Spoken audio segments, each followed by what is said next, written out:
फटाक खबरें 30 सेकंड में डाउनलोड करें तक ऐप। उत्साहजनक और सकारात्मक हमें सपोर्ट नहीं मिला, लिहाजा अब हमने अपने बलबूते पर ही उत्तर प्रदेश में चुनाव लड़ने का फैसला किया है। बातचीत करने के लिए जेडीयू के प्रधान महासचिव केसी त्यागी जी, आज आपकी पार्टी ने फैसला लिया है कि वो यूपी के अंदर अकेले चुनाव लड़ेगी, किसी अलायंस के साथ चुनाव नहीं लड़ने जा रहे हैं। आप संभावनाएं थी कि आप बीजेपी के साथ चुनाव लड़ेंगे। हाँ, नहीं, बीजेपी हमारी सबसे पुरानी भरोसेमंद सहयोगी साथी पार्टी है। बिहार में पिछले 16 सालों से हम दोनों सरकार में साथ हैं, केंद्र सरकार में हमारा प्रतिनिधित्व है। इसलिए पार्टी ने भी उत्तर प्रदेश चुनाव में बीजेपी के साथ जाने का मन बनाया था। हमें अफसोस है कि भारतीय जनता पार्टी की तरफ से उत्साहजनक और सकारात्मक हमें सपोर्ट नहीं मिला, लिहाजा अब हमने अपने बलबूते पर ही उत्तर प्रदेश में चुनाव लड़ने का फैसला किया है। और इसी सिलसिले में 18 तारीख को लखनऊ में स्टेट पार्टी ने मीटिंग बुलाई, जिसमें मुझे भी आमंत्रित किया है।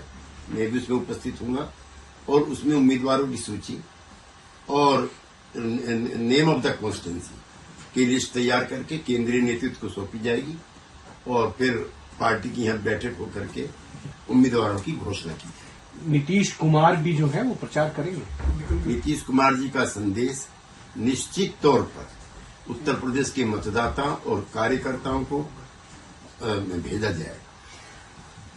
झारखंड में भी आपने अलग से चुनाव लड़ा था, तब ये हुआ था कि नीतीश कुमार वहां प्रचार करने जाएंगे और साथ ही साथ निर्दलीय उम्मीदवार थे वहां पर जो मुख्यमंत्री थे वर्तमान में, उनके खिलाफ, रघुवर दास के खिलाफ। लेकिन अंतिम समय पर फैसला जो है बीजेपी के दबाव में आपने नहीं लिया था। अब ये माना जाए कि उत्तर प्रदेश में अगर नीतीश कुमार प्रचार करने आते हैं तो उसका सीधा नुकसान जो है बीजेपी को होगा और कुर्मी मतदाता तो खिलाफ हो जाएंगे। हम बीजेपी के खिलाफ नहीं, हम जनता दल के पक्ष में, लिहाजा हम अपने मुद्दों को, जिसकी वजह से पिछले 16 सालों से हम बिहार में सत्ता में हैं, और वो है न्याय के साथ विकास, और जो वीकर सेक्शन के लोग हैं उसमें आत्म सम्मान की भावना पैदा करना, उनके सोशो इकोनॉमिक एम्पावरमेंट को मजबूत करना। हमें लगता है कि बिहार की तर्ज का ही इन वर्गों का एम्पावरमेंट उत्तर प्रदेश में भी होना चाहिए। क्या आपको लगता है कि बीजेपी ने आपकी पार्टी का सम्मान नहीं किया? अरुणाचल के अंदर आपके 6 विधायक जो थे उसको पार्टी में अपनी बीजेपी में शामिल कराया? नहीं, वो बीजेपी का अनफ्रेंडली एक्ट था और विश्वस्त सहयोगी पार्टी के साथ इस तरह का व्यवहार नहीं करना चाहिए। आपकी पार्टी का सम्मान नहीं किया? अरुणाचल के अंदर आपके 6 विधायक जो थे उसको पार्टी में अपनी बीजेपी में शामिल कराया? नहीं, वो बीजेपी का अनफ्रेंडली एक्ट था और विश्वस्त सहयोगी पार्टी के साथ इस तरह का व्यवहार नहीं करना चाहिए।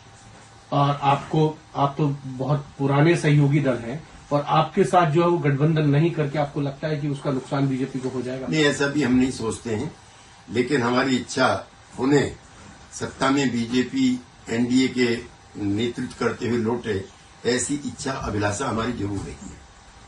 लेकिन अगर बीजेपी को जरूरत पड़ेगी चुनाव बाद, अगर कोई जेडीयू के विधायक जीतते हैं तो सपोर्ट बीजेपी को रहेगा या खिलाफ रहेगा? नहीं, हम भाजपा विरोधी किसी गठबंधन का हिस्सा नहीं है, लिहाजा हमारी इच्छा और अभिलाषा रहती है कि जो गैर कांग्रेसवाद के जनक डॉक्टर लोहिया हैं और जो जॉर्ज फर्नांडीज और नीतीश कुमार के नेतृत्व में जो जनता दल यूनाइटेड का गठन है, वो कांग्रेस प्लस यूपीए प्लस को सत्ता से रोकना और बीजेपी प्लस पार्टियों को सत्ता में बैठाना है।